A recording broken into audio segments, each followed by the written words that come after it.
আমাদের একজন মুক্তিযোদ্ধা এবং আওয়ামী লীগের বিভিন্ন রাজনৈতিক সন্ধিক্ষণে এবং সংকটে তার নেতৃত্ব বারে বারেই আলোচিত হয়েছে। তিনি আওয়ামী লীগের 3 বারের সাধারণ সম্পাদক, এর আগে তিনি ছাত্রলীগের 2 বারের সাধারণ সভাপতি ছিলেন। ফলে তার একটা দীর্ঘ বর্ণময় রাজনৈতিক জীবন। তো আমরা এখন তার সঙ্গে কথা বলবো। মিস্টার কাদের, আপনাকে দ্য ওয়ালে অনেক স্বাগত জানাই। আমার প্রথম প্রশ্ন যে 24 গত বছর 5ই আগস্ট গণ অভ্যুত্থানের পর থেকে আমরা আপনার সম্পর্কে প্রায় কিছুই জানতে পারছিলাম না। আপনার বক্তব্য পত্রপত্রিকায় আসছিল না। তো আপনি যদি প্রথমে এই বিষয়টি একটু বলেন, কারণ আমরা আজকে আপনার একটা বিবৃতি দেখেছি মোহাম্মদ ইউনূস সরকারের বিরুদ্ধে আপনি অনেক কথা বলেছেন। তো আপনি যদি এইটা একটু প্রথমে ব্যাখ্যা করেন। দেখুন, এই বিষয়টা তো দেশে বিদেশে ভারতবর্ষেও সবার কাছেই পরিষ্কার। আমি 5ই আগস্টের সেদিনের যে ষড়যন্ত্রমূলক ছাত্র উত্থান, সে সময় আমি খুবই ভাগ্যবান। সেদিন আমার বেঁচে থাকার কথা ছিল। আচ্ছা। মৃত্যু থেকে অনেক কাছে ছিলাম। আচ্ছা। আমি আমারই সংসদ এলাকায় আমার নিজের বাসাকে এড়িয়ে পার্শ্ববর্তী আর একটা বাসায় আশ্রয় নিয়েছিলাম।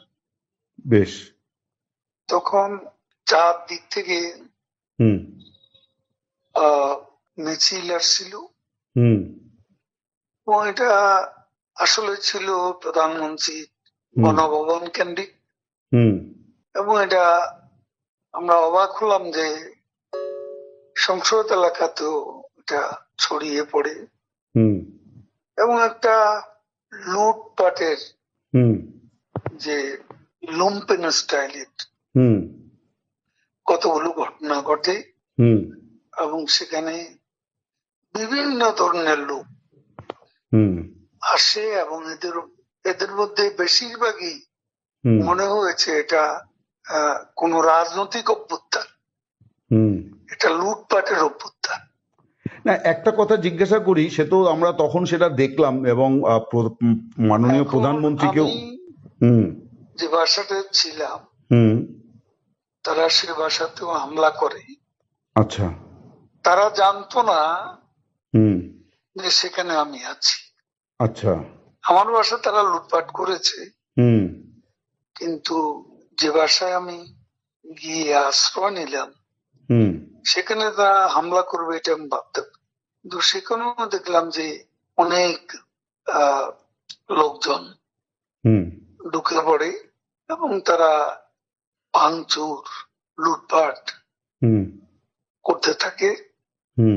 আমি আমার স্ত্রী সহ আমরা বাথরুমে ঢুকিয়ে যাই। অনেকক্ষণ ছিলাম, প্রায় 5 ঘন্টা। তারপর একটা পর্যায়ে এরা তো ওই বাথরুমের ভিতর সেখানেও কমোড, বেসিন এগুলো তো লুটপাট করেছে সব জায়গায়। সেগুলোর লোভে প্রথমত তাদেরকে আমার ওয়াইফ সেই বাথরুমের মুখে দাঁড়িয়ে বারবার বলছিল যে আমি অসুস্থ, এ কথা বলে তাদের ফিরিয়ে দিচ্ছে। তো একটা পর্যায়ে তারা এই বাথরুমে যেগুলো আছে সেগুলো লুট করার জন্য জোরপূর্বক প্রবেশের হুমকি দেয়। তো সে সময় আমার ওয়াইফ জিজ্ঞেস করে যে কি করবো, খুলে দাও যা হবে। তারপরে 7-8 জন ছেলে ঢুকলো, তার খুবই আক্রমণাত্মক দৃষ্টিভঙ্গি মনোভঙ্গি নিয়ে।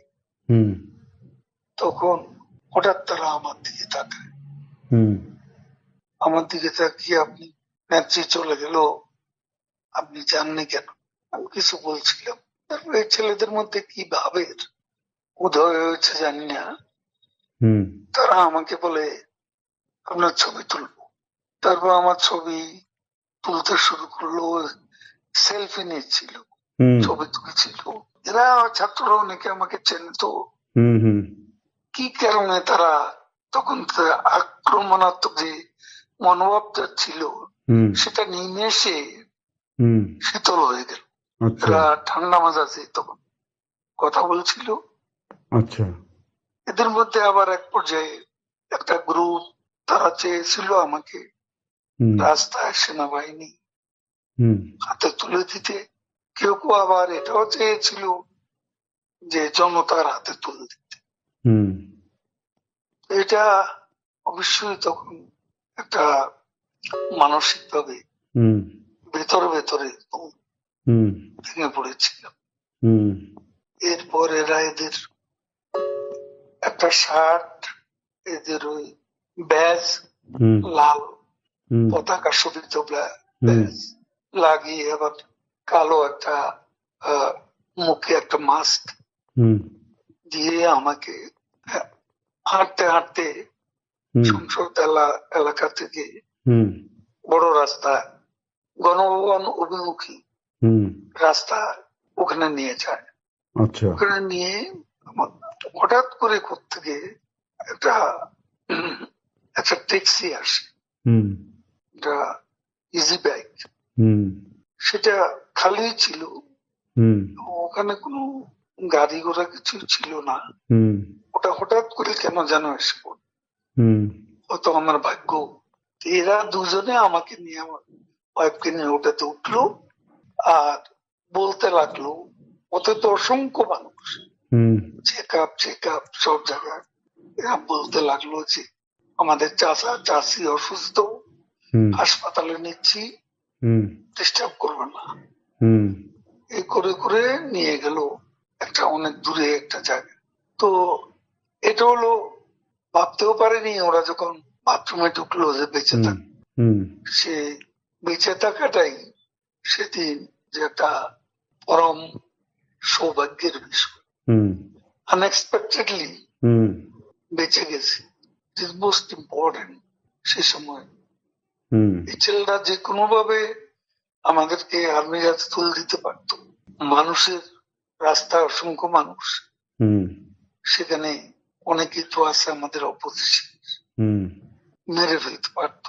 হুম তো আজকে এটুকু বলে শেষ করি। না কিন্তু আপনাকে মানে তারপরে আপনি কোথায় এটাও রইলেন? কেউ জানে না, আপনি প্রথম জানেন। না বলছি যে আপনি এরপরে কোথায় রইলেন, তারপরে তো আপনি মানে থাকলেন কি করে, মানে ওই রকম আমি পরিস্থিতি? বাংলাদেশে ছিলাম হ্যাঁ হ্যাঁ 3 মাসের মতো। হুম হুম হুম আমার একটা উদ্দেশ্য ছিল হুম যে ওখান থেকে কিছু করা যায় কিনা, আচ্ছা কিছু একটা করা যায় কিনা, আচ্ছা সংগঠিত করা যায় কিনা। আচ্ছা বিভিন্ন জায়গায় হুম শ্রমিক অসন্তোষ, হুম কর্মচারীদের অসন্তোষ, হুম এগুলো প্রতিদিনই এগুলা লক্ষ্য লক্ষ্য করতাম। মানে পেশাজীবীদের যে ক্ষোভগুলো আর কি। ক্ষোভগুলো তখন রাস্তায় নেমে আসছিল, ঠিক ঠিক বিশেষ করে গার্মেন্টস। ঠিক ঠিক তো সেই সময় ভাবলাম যে এদের সাথে যোগাযোগ করে কিছু করা যায় কিনা। তো এই চিন্তাতেই 3 মাস পরে রইলাম। আচ্ছা এরপরে একে একে সবাই অ্যারেস্ট হচ্ছে এবং আমি তো নেত্রীর পরের হুম পরের স্থানটাই আপনার। জন।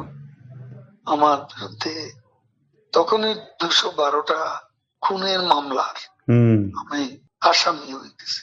তারপর এই অবস্থা অনেকেই বললো, আবার এখান থেকেও হুম অনেক অনুরোধ যাচ্ছিল হুম আমি যেন সতর্কভাবে হুম এদিকে চলে আসি। হুম এইভাবে চিন্তা করলাম যে আসলে আমি বাইপাস সার্জারি হয়েছিল, হুম হুম হুম অনেকগুলো ওষুধ খেতে হয়। হুম হুম আমি এখানে ধরা পড়লে ওষুধ খাওয়াবে কি। ঠিকই তারপরে অনেক কিছু ভাবনা চিন্তা করে 75-এ এখানে এসেছিলাম, তার বঙ্গবন্ধু, হুম তারপর ও 101 নম্বর জেল হত্যা হলো, তারপরে হুম হুম কলকাতায় এসে হুম 9 মাস ছিলাম। আচ্ছা এখান থেকে ফিরে গিয়ে জগন্নাথ হলে একটা বৈঠক করছিলাম অনেক রাতে, হুম ঢাকায় তখন কারফিউ। তো ওখানে আমাকে অ্যারেস্ট করা হয়। হুম তারপরে এরপরে আবার 1/11 পরে হুম। তখনও জেল খেটেছিল। তো এই যে বঙ্গবন্ধু হত্যার পরে যে 9 মাস ছিলেন, তারপরে কি আর কলকাতায় আসেননি কোনো কাজে বা কোনো ইয়েতে? না মানে কখনো রাজনৈতিক প্রয়োজনে আসেননি আর কি? আসছি আমি, তখন যোগাযোগ মন্ত্রণালয়ের দায়িত্ব ছিলাম। তখন এসছেন আর এখানে কি? আমাদের ডেপুটি হাই কমিশনার হুম বিজয় দিবসে আমাকে হুম হুম। প্রধান অতিথি করেছিল। বেশ। তো একটা জিনিস বলছি, এই যে আপনি রইলেন, তো তারপরে তখন আর কোনো সমস্যা হলো না যে ওই ছেলেগুলো আপনাকে কোথাও পৌঁছে দিল, ওরা আর কি এটা ফাঁস করেনি? তাহলে কি? আমি রাতেই ওখান থেকে আবার কিন্তু এই যে ছেলেগুলো এরকম করলো, এটার কারণটা কি মনে হয় আপনার, যে ওরা যে আপনার প্রতি সদয় হলো, আপনাকে কোনো হঠাৎ করে বাঁচালো? কেন আমি বুঝি না। মানে এটা কি হতে পারে যে এরা আওয়ামী লীগেরই তাৎক্ষণিকভাবে ওই সময় বিক্ষুব্ধ হয়েছিল, এরকম হতে পারে? না, আওয়ামী লীগের হলে তো আমি চিনতাম। ঠিকই। একটা অনেকে বলে যে আপনার কিছু ভূমিকা তখন বিতর্কিত ছিল, আপনি ছাত্রলীগ যুবলীগকে যেভাবে মানে মাঠে নামিয়েছিলেন পাল্টা, তার ফলেই এরকম একটা বড় জনরোষ তৈরি হয়ে গেল আর কি, এটা মানে আমরা। কথা মোটেই ঠিক না। আচ্ছা। আমি কখনো বলিনি হুম যে ছাত্রলীগকে এই অভ্যুত্থান দমানোর হুম জন্য। হুম সেটা লন্ডন থেকে আমাদের এক ব্যারিস্টার হুম নিজুম মজুমদার, হুম ও ইউটিউবে কথা বলে, হুম ও তখনকার ভিডিও নিয়ে হুম সেটা প্রচার করেছে হুম মাস তিনেক আগে। হুম সেখানে ছাত্রলীগের নামই ছিল। হুম বিভিন্ন বলা হয়েছে ওই দিন ছাত্রলীগকে, ছাত্রলীগই যথেষ্ট, হুম এ ধরনের কোনো বিষয় ছিল না হুম আমার বক্তব্য। আর আমি পার্টির সেক্রেটারি, হুম তারা আমার মেট্রো রেল পুড়িয়ে দিচ্ছে, তারা আমার সেতু ভবন পুড়িয়ে দিচ্ছে, হুম তারা বিটিভি ভবন পুড়িয়ে দিচ্ছে, হুম তারা আমার অফিস আক্রমণ করতে পারবা হুম আসছে, হুম পার্টি অফিস, হুম তারা গণভবন মুখী আক্রমণ শোনাচ্ছে। তো সে সময় আমি কি আমাকে সেভ করব না? আমার দলকে সেভ করব না? আমার নেত্রীকে সেভ করতে হবে না? তখন সে সময় আমি পার্টির সেক্রেটারি হিসেবে হুম আমার উপর সময় আরোপিত যে দায়িত্ব, সে দায়িত্ব আমি পালন করেছি। হুম এটা যে কেউ করতো, হুম আমি ওই জায়গায়, আমার জায়গায় অন্য কেউ থাকলে তিনিও সেটা করতেন। আপনারা 15 বছর ক্ষমতায় ছিলেন, এত বড় পার্টি, আপনারা দেশ তৈরি করেছেন, আপনারা বুঝতে পারলেন না যে এরকম একটা জনমত তৈরি হয়েছে? এটা কেন হলো? এটা একটা আকস্মিক উত্থান। এটা তো শুরু হয়েছে কোটা দিয়ে, শেষ হয়েছে এক দফা। হ্যাঁ, কিন্তু এটা কি আসলে এটা একদিনের পরিকল্পনায় হয়েছে নাকি দীর্ঘদিন ধরে? একটা ষড়যন্ত্রমূলক হুম ঘটনা, একটা বিস্ফোরণ হয়ে গেল। সেটা ইন্টেলিজেন্সের একটা ব্যর্থতা তো ছিল, এবং এটা ব্যর্থতা ছিল না এ কথা তো বলা যায়। আপনি জেনারেল সেক্রেটারি হিসেবে কি কোনো দায় নিচ্ছেন এই ঘটনার? যেহেতু আপনি জেনারেল সেক্রেটারি, ওই সময় 3 বারের জেনারেল সেক্রেটারি, আপনার উপরে দল মানে আপনার নেত্রী আমি আপনাকে। তো আমার নেত্রী হুম যেভাবে নির্দেশ দিয়েছেন হুম সেভাবে আমি কাজ করেছি। এখন আচ্ছা। জেনারেল সেক্রেটারি হিসেবে আমার ভুল ত্রুটি থাকতে পারে, হুম এটা আমি, I am not immune from hmm mistakes. হুম মানুষের ভুল হবে, হুম সে ভুল ত্রুটি আমারও থাকতে পারে। আপনি নিজে কোনো ভুল মানে চিহ্নিত করেছেন যে এইটা আপনার ভুল হয়েছিল? আমি কাজ করেছি, কাজ করলে ভুল হয় এটা? চাঁদাবাজি করিনি, হুম কমিশন খাইনি, হুম পার্সেন্টেজ নিইনি, হুম আমার মন্ত্রণালয়টা সবাই জানে। হুম তারপরে বাংলাদেশ আওয়ামী লীগের কমিটি গঠন করতে হুম কমিশন নিয়ে হুম কাউকে পদায়ন করিনি, হুম চাঁদাবাজি করিনি। হুম আমি সেই দিক থেকে হুম নিজেকে হুম একদম নির্দোষ বলে হুম আমি নিজেকে সাব্যস্ত করতে পারি। আপনাদের সময়ের নির্বাচন, তারপরে মানবাধিকার হরণ, মানবতা বিরোধী অপরাধ, এই সমস্ত অনেক রকম অভিযোগ এবং অনেক দুর্নীতির বিষয়ও সামনে আসছে। ডেফিনেটলি সব হয়তো সত্য নয়, কিন্তু আপনারা এত বড় একটা ঘটনার পরে কিন্তু আপনারা কোনো মানে ভুল স্বীকার বা দুঃখ প্রকাশ করেননি আর কি। এই প্রশ্নটা বারে বারে আসছে বিভিন্ন মহল থেকে। দেখুন, আমরা এদেশকে যা কিছু দিয়েছি, হুম যা কিছু করেছেন হুম আমাদের নেত্রী, হুম এটা কোনো তুলনা হয় না। হুম এই ডেভেলপমেন্ট বাংলাদেশে হুম হুম কল্পনাই করা যায় না। 15 বছর আগের বাংলাদেশ, হুম 15 বছর পরের বাংলাদেশ, হুম দিন আর রাতের মতো হুম পার্থক্য। আমাদের সমালোচনা তারাই করে হুম যারা দিনের আলোতে রাতের অন্ধকার দেখে, যারা অমাবস্যা দেখে হুম হুম পূর্ণিমা, হুম তারা সমালোচনা করবে। না সমালোচনার বিষয়বস্তু আমাদের আছে। হুম সময় হলে দেশের মাটিতে সবকিছুরই মূল্যায়ন আমরা করছি, দেশের মাটিতে গিয়েও করব যখন সময় আসবে। একটা বিষয় অনেকেই বলছেন, এই যে আপনি দীর্ঘদিন নীরব ছিলেন, বলা হচ্ছে যে আপনার ভুল ত্রুটির কারণে আপনাকে চুপ থাকতে বলা হয়েছিল, মানে এটা কাইন্ড অফ পানিশমেন্ট আর কি। কিছু লোক আছে তারা এসব বলে শান্তি পায়, হুম হুম তাদের একটা সুখানুভূতি আছে। হুম আমাকে 3-3 বার হুম সেক্রেটারি করলো, হুম এটাও অনেকের পছন্দ হুম হওয়ার তো কথা না। হুম আর আমাদের মতো পার্টিতে হুম এ ধরনের হুম প্রতিযোগিতা ছিল, হুম এটা এখনো আছে। হুম আমি যখন হয়েছি তখনও ছিল। হুম কাজে এটা এটা এটা অবাস্তব কোনো কিছু না। এটা আমাদের মতো দেশে মাল্টি পার্টি সিস্টেম, হুম এখানে আওয়ামী লীগের মতো মাল্টি ক্লাস অর্গানাইজেশন, এখানে দলের অভ্যন্তরেও প্রতিযোগিতা প্রতিযোগিতা ফলে এ ধরনের কিছু আনটুয়ার্ড আনপ্লেজেন্ট কিছু কিছু ঘটনা ঘটতে পারে। আপনার নীরবতার তাহলে আমাকে কারণটা কি ছিল?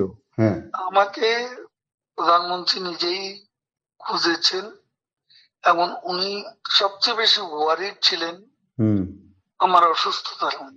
হুম তিনি ভেবেছেন এই অবস্থা আমি দেশে ছিলাম, হুম বলে যে তুমি টোটাল চেক আপ করো, হুম এখন তোমার অন্য কিছু করতে হবে না, হুম পারলে কিছু লেখো, 71 থেকে হুম এদেশ নিয়ে লেখো, হুম সাম্প্রতিক ঘটনা প্রবাহ নিয়েও হুম তোমার চোখে যা দেখেছ হুম এগুলো নিয়ে লেখালেখি করো, কখন কি করতে হবে আমি বলবো। হুম আমি ওনার সঙ্গে কখনো দেখা করতে চেষ্টা করিনি, হুম কারণ উনি যেখানে আছেন হুম সেখানে আমার হাই সিকিউরিটি জোনে, হুম সেখানে আমি কেন হুম দেখা করতে চাই? উনি যখন প্রয়োজন তখন আমাকে বলবেন। হুম আর আমি ভালো করেছি কি মন্দ করেছি হুম তার সবচেয়ে বড় সাক্ষী হচ্ছেন হুম প্রধানমন্ত্রী শেখ হাসিনা। হুম তিনি সবকিছু জানেন, হুম আমার জীবন, আমাদের কর্মধারা। কিন্তু আমরা তো শুনতে পাচ্ছিলাম যে আপনার জায়গাতে কে হবেন, এটাই এখন আওয়ামী লীগের মানে শীর্ষ এবং মাঝারি স্তরের নেতাদের মধ্যে সবচেয়ে বড় ইঁদুর দৌড় আর কি, যে নেক্সট জেনারেল সেক্রেটারি মানে ওবায়দুল কাদের থাকছেন না, এবার কে হবেন সেই নাম নিয়ে কামড়া কামড়ি ইঁদুর দৌড়, এটাই আমরা কিন্তু পাচ্ছি খবর। এই কাম